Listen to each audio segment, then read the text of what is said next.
Ongoing that muna tayo ng reverse pitching, no? So wherein we invited our STLG local persons, TLGUs, pakairaman like the PDCs, BPLOs, tapos NROs, DRRM officers, youth development officers, and tourism officers for day 1. And the DJ partner agencies tayo possible na tumulong kanyada to address the DJ issues and concerns.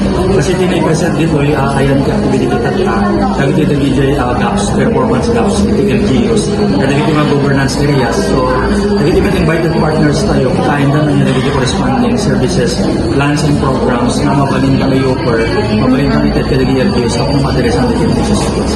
So, parang sa dialogue between LGUs, kita kami dagiti mga facilitate lang, and we have the partner agencies to provide assistance like DTI, Department of Human Settlement, tapos dagiti environmental DRR officers tayo, NROS, taga-DMR, taga-provincial government, tapos taga-invest, and the mga partner agencies like DICT, and Marian Marcos State University. So we got another set of officials, functionaries can partner agencies.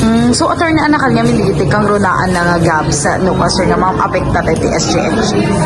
Well, no, kitain tayo DJ and Tikwa, dagiti for governance areas.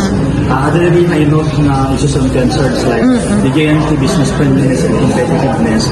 Dati dagiti issues regarding DJ competitiveness, dagiti LGUs tayo. So, nakita tayo mga based DJ performance LGUs, DJ cities and municipalities in the competitiveness index.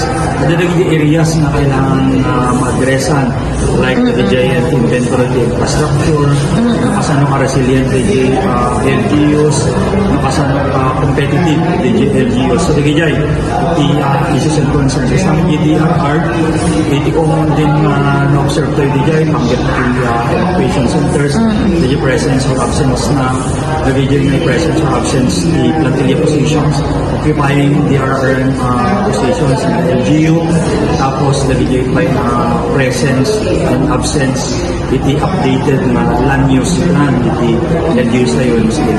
DJ common environmental concerns, DJ access iti sanitary landfill, tapos DJ status iti solid waste management plan, and DJ issues met regarding the water quality management, wetland management, and the biodiversity protection.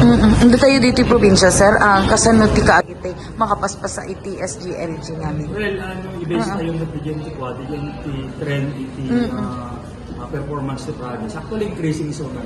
Kasi the 2022, we have only 4 STLG passers. Then, in the 2023, we have 6 LGU passers. Then, in the last, in the 2024, naging 11 the number of passers. So, meaning, increasing with the number of passers. In the same manner, the number of passers na Tigawad, Talasan, increasing with the LGUs, the number of LGUs.